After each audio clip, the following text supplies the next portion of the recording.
I'd like to make a toast to Edge Radio. There is nothing wrong with your radio. Do not attempt to adjust the volume. We are controlling the broadcast. For the next hour we will control all that you hear. You are about to experience the knowledge and insights of the Media Mothership. Hey, welcome here to Edge Radio 99.3 Media Mothership with your host, Dr. Craig Norris, and as always, exploring the world of media and popular culture, broadcasting out of Edge Radio Studios here in Nipaluna, Hobart, Tassie, and of course we're also streaming via the internet on Twitch and YouTube. You can just find us by searching Media Mothership, as well as streaming over at main hub edgeradio.org.au, which you can go there to listen digitally or on your FM system in a car or other device. If a car is a device. So you can message us either through the YouTube or Twitch channel or SMS us on 0488 11707. So here on Media Mothership, we explore how media frames the world around us, how it can influence our perspective of the world. I'm your host here, PhD Craig, or Dr. Craig, or Craig. Today's topic, we're going to be looking at the next 5 minutes of House on Haunted Hill, 1959 classic with Vincent Price, exploring the idea of the whodunit genre. It appears the movie has changed gears slightly in these 5 minutes by exploring whodunits kind of narrative. Also some old tech and new tech. So a quick kind of news piece on old tech and new tech. Or actually both of them are on legacy media. That is your old-fashioned media environment, your old computer, your old like record player. And why it still matters. In this story, we're looking at DVDs and the Commodore 64. So we'll be exploring all that here on Edge Radio 99.3 Media Mothership, seeing what we can find out here.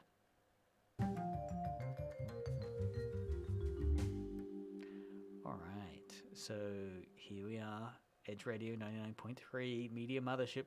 I want to jump straight in to where we're at with House on Haunted Hill. Before we do, though, today's a bit of a stellar day because it is the last day of the Edge Radio fundraiser here. Love Edge Radio, of course, celebrating Tassie music.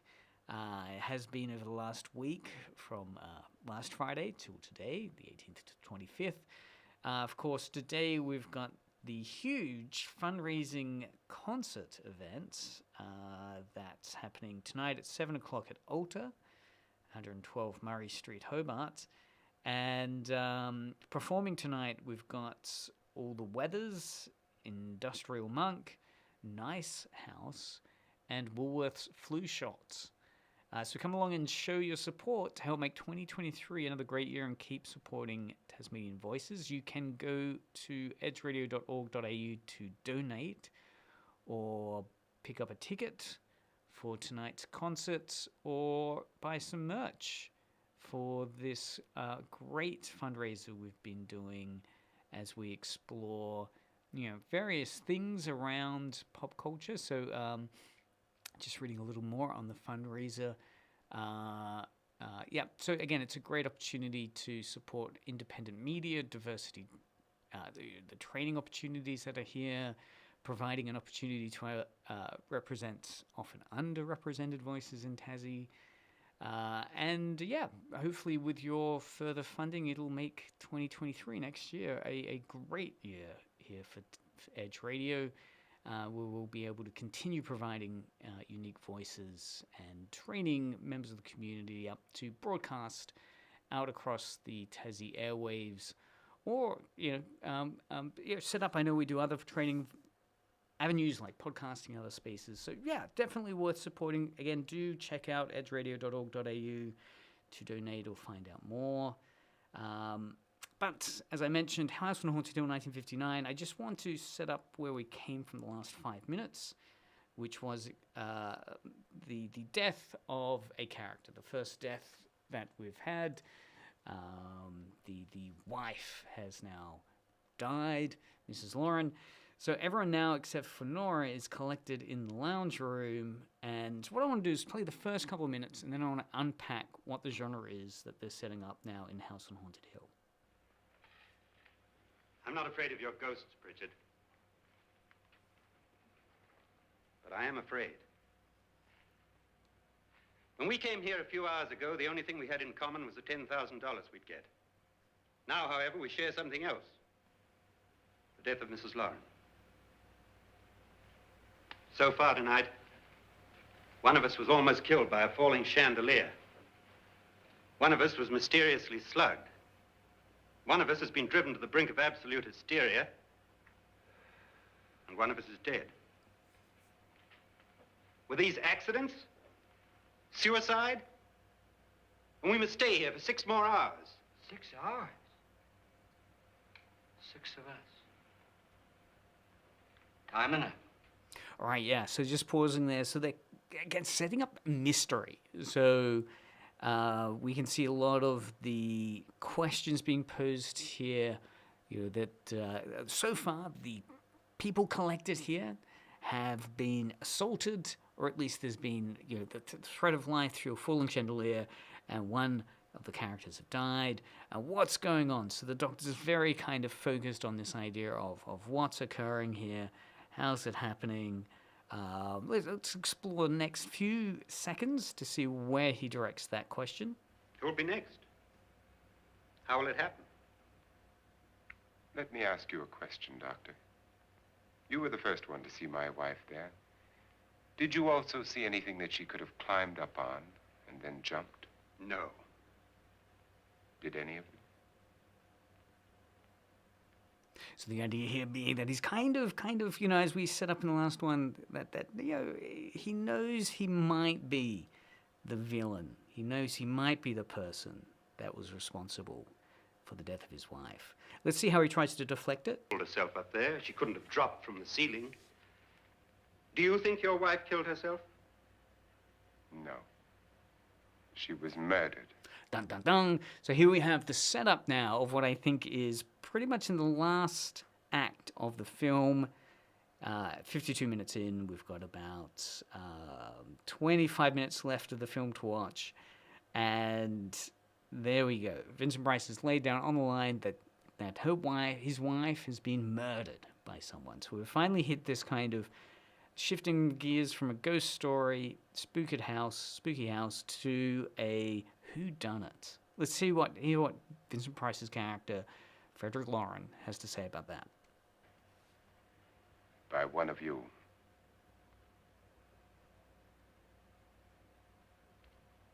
Or you, Mr. Lauren. Indeed, whodunit. So, kind of good timing to land on this 5 minutes of whodunit, because this week, of course, we have had the release of Rian Johnson's latest film, his sequel to Knives Out. Very, very clever mystery film.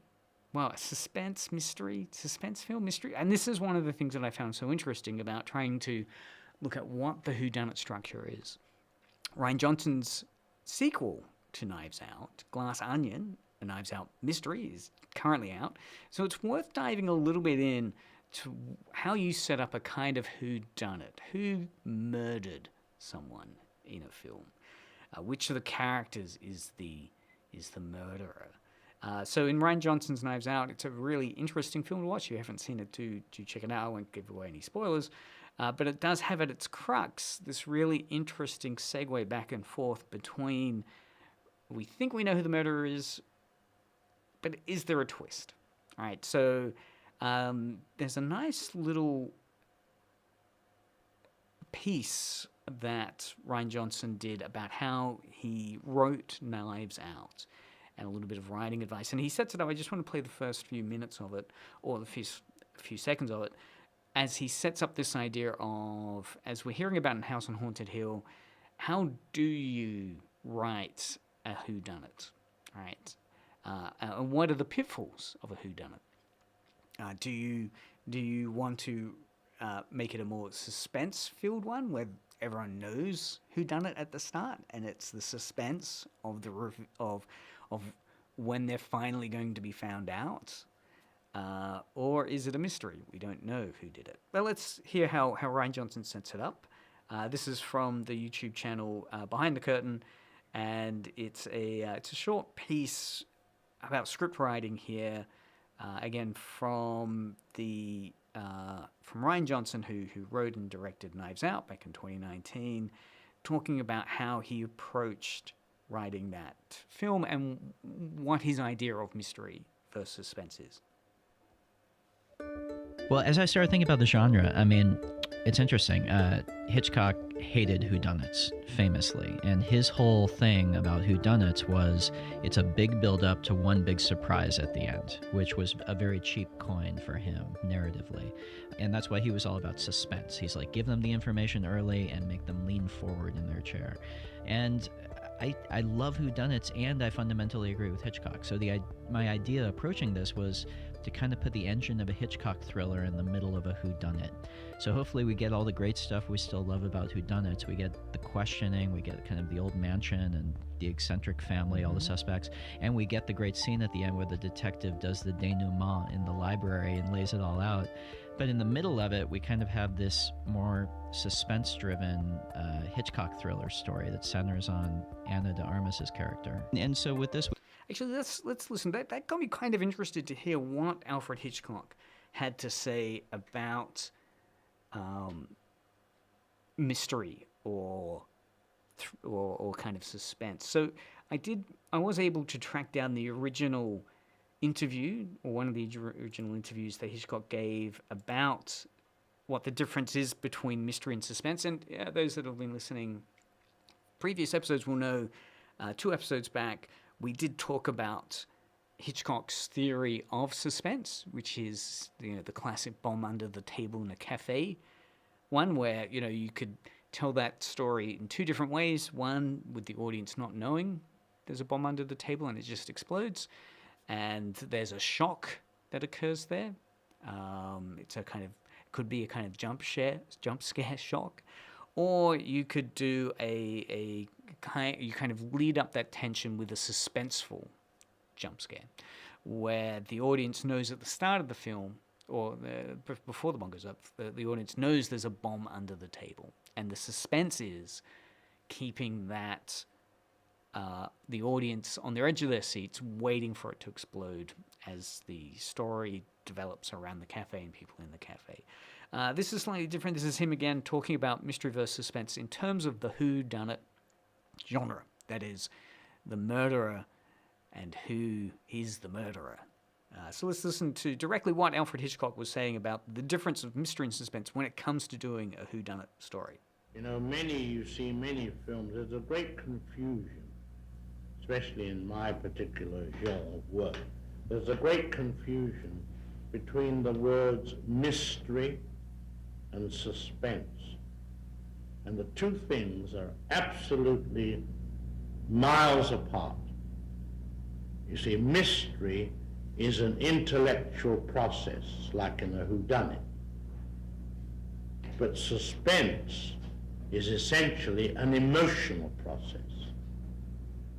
Therefore, you can only get the suspense element going by giving the audience information.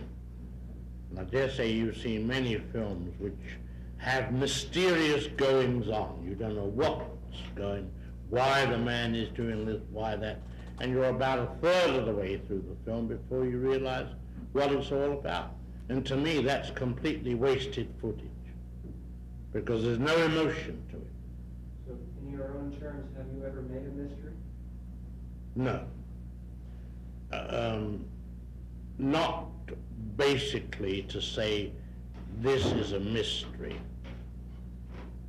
because I've found that it's like a whodunit. I've only made one whodunit many, many years ago.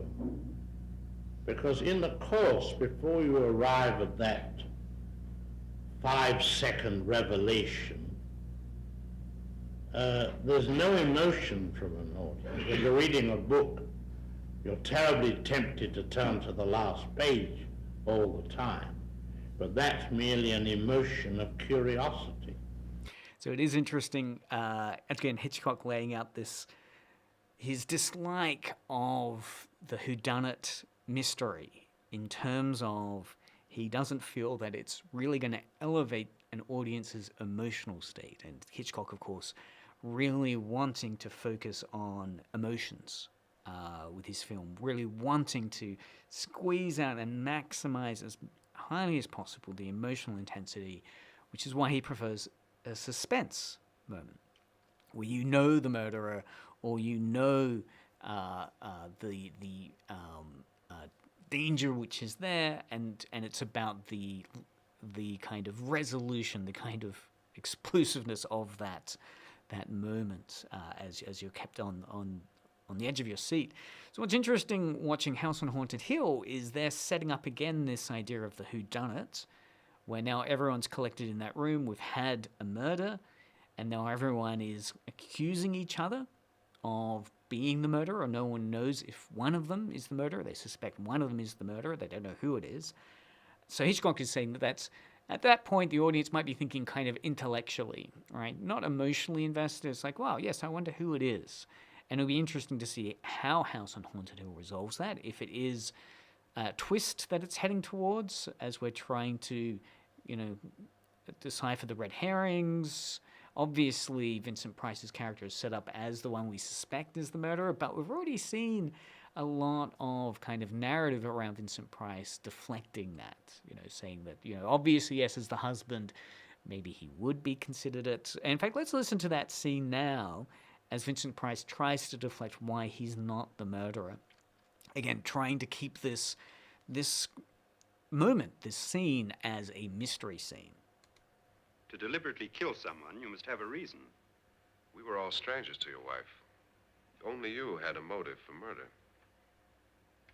What husband hasn't at some time wanted to kill his wife?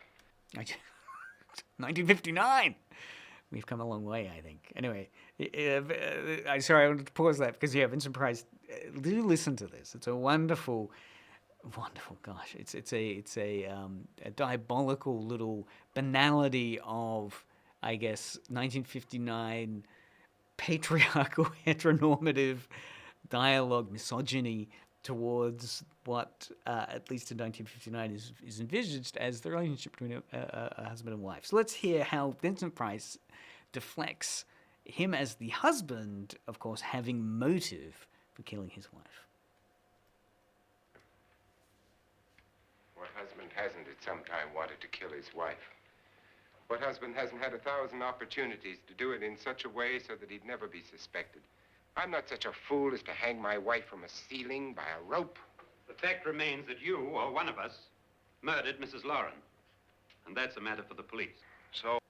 Who done it? So, as we can see at this point in the story, they're doing what Hitchcock hates, which is setting up a whodunit, which is a mystery, right? So, at this point, no one, unless you, of course, Hitchcock would say maybe the emotion that's there is to now just skip ahead to the end to see who it is, right? And again, the emotion there, Hitchcock would say is one of curiosity. It's an emotion, but it's not the one that Hitchcock's after, which would be much more interesting in terms of if we know who the murderer is amongst that group now, and then it's how is that murderer going to react to that, right? The danger is so much more palpable from Hitchcock's point of view because of the suspense which is there. Let's just skip back to Hitchcock to hear, of course, his reason why he hates a scene like this. So the mystery has no particular appeal to me, merely because it is a fact of mystifying an audience. Yes, so we can see here in House on Haunted Hill, basically the story is continually mystifying an audience, right? So very much that dialogue we had by the doctor at the start of the scene saying, when we first arrived here, the only thing we had in common was our desire to get the $5,000, but now we're all drawn together by the mystery that's occurred around us. The chandelier that dropped, the character Nora almost, being hysterical because of the encounters she's had with horrific objects which no one else has seen, and now, of course, the death of the Vincent Price's character's wife. All of these are mysteries, though. None of them the audience knows why they're happening, who's doing them, and what their end goal is. Right? It's a mystery. And so let's hear this scene play out a little bit more as we try to see how they're setting up this as a mystery rather than a suspense. Oh, how do we get the police? That's my point. We can't until morning. What began as a silly party given by an eccentric has now involved us all in murder. For once, Pritchard may be right. If another murder's in the works, let's stop it now. Another murder? Why not? Maybe one of us saw too much. So yeah, again, this idea of who done it, maybe it could be any of us, maybe one of us has seen something, and now the murderer will have to take care of them.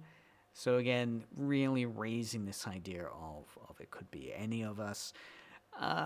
Let's just quickly sneak back to Rian Johnson's view as he was writing Knives Out to hear how he tried to combine both. So as opposed to Hitchcock saying only suspense matters, and whodunit is, for him, a kind of cheap effort, a kind of low-risk, cheap effort that requires just mystery being set up.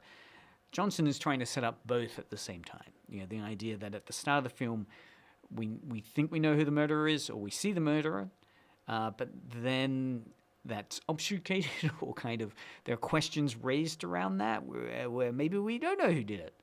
And so then it does become a whodunit, and then there's some twists which bring it back to a suspense film again. So let's see how he tries to set that up. We do, you can recognize we do the Columbo thing. We basically, with a couple of very crucial differences. The Columbo starts with the scene where the killer does the murder and you see who it is, and then that makes it suspense, not surprise. That means there is no surprise. You know it, and you're waiting to see how Columbo is going to catch him. And so we kind of do that in this movie. You kind of do something that starts as a whodunit, turns into a Hitchcock thriller, then turns back into a whodunit at the end. Then hopefully the feeling is that this whodunit has been hiding underneath this thriller the entire time, and the thriller itself was just a bit of misdirection. One of the really interesting things to me was, okay, what if you did the Columbo thing, but the audience was genuinely on the side of the quote-unquote killer? So it's interesting, Johnson talking about the whodunit moment as in the Columbo moment, that, we have the detective Columbo, the famous TV director, who is trying to resolve the question of who the murderer was. So here in House on Haunted Hill, we've arrived at a Columbo moment, where, each of the characters is asking themselves who done it, who was the murderer, who was the person that killed the wife. And what's interesting there is that, there's no suspense, which does show you how clever Rian Johnson is in trying to combine these different genre forms. Not only do a kind of Hitchcock suspense film at the start of Knives Out, where we know the killer, but then shift gears as the film becomes more of a Columbo-directed detective whodunit piece, and then shift gears again. So let's hear how House on Haunted Hill tries to set up the whodunit for the next scene we'll hear. So we'll just hear how they're now going to set up the next mystery for the whodunit aspect of the film. Why should even a millionaire want to give each of us $10,000 to spend one night in a gloomy old house? To see some ghosts, have a party? No. Have you finished trying me, Doctor? And is the verdict guilty of murder? Oh, this isn't getting us anywhere. Somebody killed Mrs. Lauren, we know that. One of us is guilty and the rest of us are innocent, okay. Now what we have to do for the next 6 hours is protect ourselves. from each other. You really think? I don't think anything. I just know that I'm going to my room. And if anybody comes in, I'll shoot him. Or her. And if we all stay in our rooms, we'll be safe. Because the innocent will have no reason to leave his room. And the guilty will admit his guilt if he or she does. And we all have guns. And we're all agreed? Oh, I wish this night were over. Yes, I love that how he says, and we all have guns. Yes, so there's all the characters have found themselves in a mystery now in House on Haunted Hill, and the kind of decision the characters make is to basically hole up in each of their rooms, right? So they'll go retreat back to each of their rooms with the idea being that an innocent person will stay in their room and only a guilty person would leave their room. And if, as possible hero Lance says, if anyone comes into my room, I'll shoot them because I'll assume they're the murderer, which seems to be a very black and white decision. I don't know if it would hold up in a court of law. And again, it is interesting setting up the real drive of this film being mystery. Now, you can say that the film had been up until this point more of a ghost story with some jump scares. So we've kind of unpacked some of those jump scares in previous episodes of Media Mothership. But now we're heading into a different genre. So it's changed gears. We're not going to... There might be some jump scares still around the corner. But it seems now to be a whodunit murder mystery with maybe some twists around the corner. So we'll see how the next 5 minutes wraps up for this. Do have a look. I'll leave some show notes on the bottom of the YouTube and Twitch field, which will link to the Alfred Hitchcock interview, Difference Between Mystery and Suspense, which was recorded way back in 1970. That's from the American Film Institute YouTube page, where Hitchcock is talking about the difference between mystery and suspense. Again, mainly coming down to a whodunit genre or format, being one Hitchcock dislikes because it has only a more kind of cerebral thinking, matter-of-factness about it that an audience is left in. They're just matter-of-factly thinking about, okay, who could it be?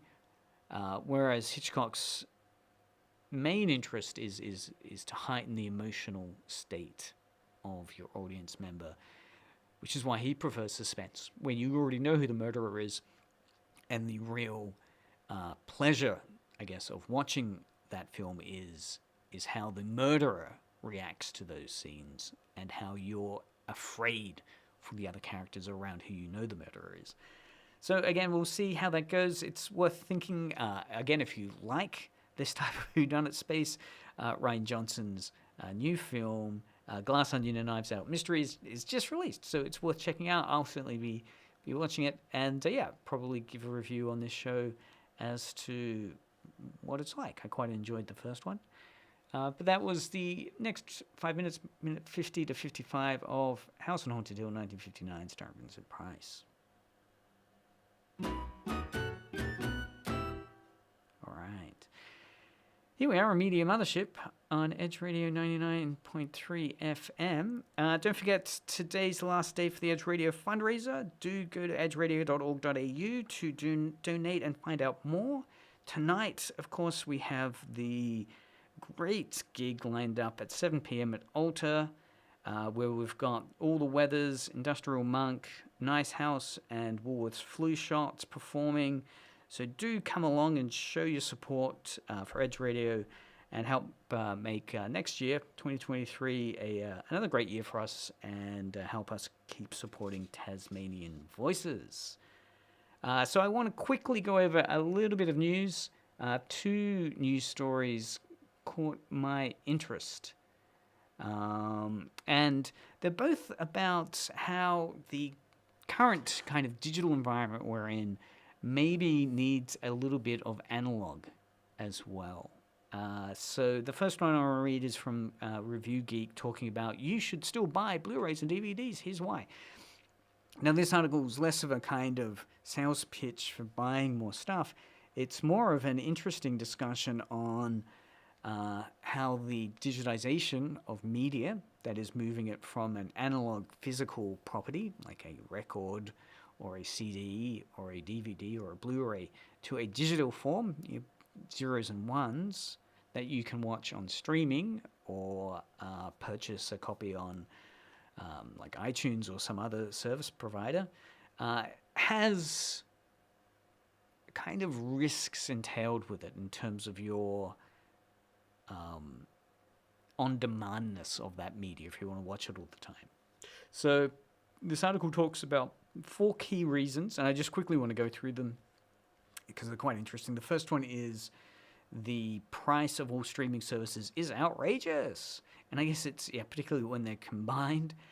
So previously, of course, the article points out that Netflix used to be the main and only streaming service and had most of what was needing to be engaged. So they were certainly an early adopter, and many people jumped on the Netflix bandwagon.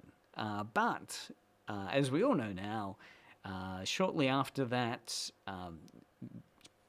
streaming services kind of started to explode. Disney Plus, Paramount Plus, HBO Max, Amazon Prime Video, et cetera, over in the US, but also here in Australia, we've got Disney Plus, as well as other providers, Amazon Prime Video, and each one of those streaming platforms, of course, is asking monthly fees, which place a serious strain on your bank account. So the idea is that while those give you access to enormous libraries of media, are you really spending less?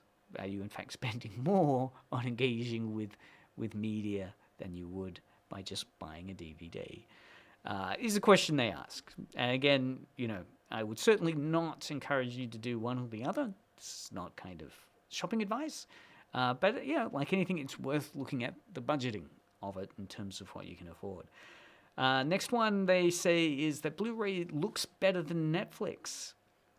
And this, of course, comes down to the challenge of streaming, that sometimes the streaming service, depending upon your Wi-Fi connection or internet connection, can be pretty poor. And because of that, you can get pixelation, slow loading, interruptions in streaming, which you won't get in another medium, like an old analog form, like a Blu-ray. And of course, you've got like a huge amount of storage capacity on that disc. And of course, that disc does come with concerns as well. I've heard of Blu-ray rot. It's an amazing term, Blu-ray rot, that the disc itself can become rotted in its kind of physicality, making it unreadable. The actual deterioration of the object itself rots so that it can't be used anymore. But nevertheless, as long as it hasn't rotted, you've got a better quality image, as well as probably better sound than what you could get through streaming. The next point they say is, what if the internet goes out? Yep. And, last year there was the, I think it was last year, Tassie got knocked off the internet for a day or so, longer for some. And many people, lucky people, had mobile connections still, but there was no internet. What happens? You can't engage with your great streaming services at that point. Interesting point for number 4 is that you don't own digital content even if you buy it. So the article goes on to point out that digital movies you buy on iTunes or Amazon or other spaces are subject to the same uncertainties as streaming media, they say. So when you buy a digital copy of a movie, you don't really own it. You've simply purchased a license to play a movie or show through a platform, whether it be Amazon, Apple, Google, or whatever. And if those platforms ever lose the right to provide the titles you've bought, they'll disappear from your library. Maybe you'll get notified, maybe you won't. So that's if you've bought it. I guess if you haven't downloaded it directly onto your own laptop, if you can. If you've left it in their storage and you don't have a copy of it on your own computer, then you're at risk of that. If iTunes or Amazon, as unlikely as it sounds, but if they were to go under, that catalog you had purchased would not be available to you. You wouldn't just be able to download it on demand. It would have disappeared.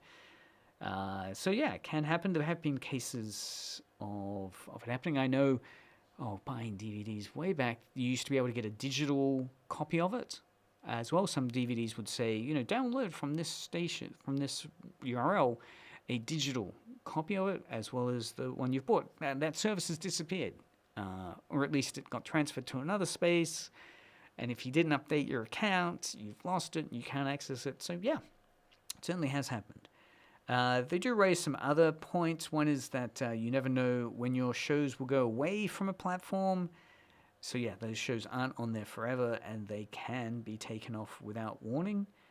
The article goes on to point out that this recently happened with the first 10 movies of the Star Trek film franchise. For a brief time, Paramount Plus managed to unite the entire Final Frontier, the Star Trek universe, under one streaming roof. Then one day, without warning, the better than half of the films were gone, and nobody knew where they went to or when they'd returned. The article goes on to point out that it turned out that Paramount had a pre-existing deal with Warner Brothers for those films to stream on HBO Max. They appeared there for a month later on HBO. However, there's no way to know how long they'll be there or where they'll go after that. They will likely return to Paramount Plus, but who really knows? The other reason they raise is special features, which I kind of do feel a loss of. When you buy a Blu-ray or DVD film, often there'll be some extra content there, much like we listened to there with Rian Johnson's advice on how he wrote Knives Out. There'll often be featurettes like that on there, or bloopers, or commentary of the film, which, actually, I'm one of those people that really enjoy watching listening to the commentary of the film and the deep dive into the process of it. But streaming services don't offer that. I think the Criterion streaming service offers special features. I think you can listen to it with commentary, but who's streaming the Criterion service? Certainly in Australia, it's a US only service. Well, offered in the US. So yeah, you kind of miss those special features, which were a huge part, I think, of the Blu-ray DVD explosion. That there was a whole kind of mini production space of putting more and more bonus features. Having a second disc entirely in the DVD or Blu-ray you got, full of bonus content, and all that, of course, is not there in a streaming service. Often, some of them do. I think I've noticed Netflix, certainly with the Stranger Things, have had kind of production featurettes with them, so they are bringing some of the special features into it as well. I think Amazon Prime, I noticed, had, they've got the whole James Bond catalog at the moment, and they had a featurette about the music in James Bond, so they do bring some of it in, but still tiny compared to what you'd find in those others, in a Blu-ray or DVD. And there's a couple of other points there. I'll put the link on the website for the page for Media Mothership on YouTube that you can have a look at later. And finally, the last bit of news is, again, another bit of old technology which still has use today. The Commodore 64 can now be a two-factor authenticator. I just love this story in terms of it combines Commodore 64, which I did grow up on as my computer, and two-factor authentication, which is a must-have in today's security-conscious landscape. So the Commodore 64, which recently turned 40 years old, 40 years old, still has, it turns out, an active community for developing new games and software for this once popular 6-bit computer, the Commodore 64. So there are new programs, one called TOTP C64, which means the C64 can act as a two-factor authentication app. So, of course, those apps, many people have them on their phones. When you log into an email or an account, sometimes you'll set up two-factor authentication where you'll then have to open up your Authenticator app and enter a number in to then unlock your email or or service. It turns out the Commodore 64 now can offer the same value of the 2Authenticator app. It can create an app within it that will generate the number that you need to unlock your email or other service. What a great breakthrough. Yeah, so, I mean, it's not as convenient as a mobile phone, no, but nevertheless, it does show that where there's a will, there's a way. There is still relevance in the Commodore 64, and it can still do some of the most significant and important things to do today, which is enable two-factor authentication. Amazing.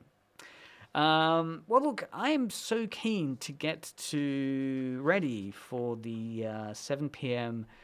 gig tonight for the Edge fundraiser happening at Alta that let's wrap up early here on Edge Radio. So it's 5:45, and yeah, keep listening though, because just around the corner at 6, we'll have You Can't Sit Down with Adrian, which plays some incredibly smooth tunes, certainly worth listening to. So yeah, this has been Dr. Craig for Media Mothership on Edge Radio for another week. And show notes will be available. I think there was a lot of interesting content we covered around the Whodunit. Show notes will be available for this episode in the description on the YouTube and Twitch page. And next week, we'll, of course, explore the next 5 minutes. Keen to see what understanding of genre we can look at then. And do please donate to the Edge Radio fundraiser. You can find out more by going to edgeradio.org.au to donate or to pick up tickets or some merch, some wonderful T-shirts. One I'm wearing right now in studio. If you're watching the YouTube feed or Twitch feed, you can do it. So that's Media Mothership, and keep listening, of course, with You Can't Sit Down with Adrian just around the corner.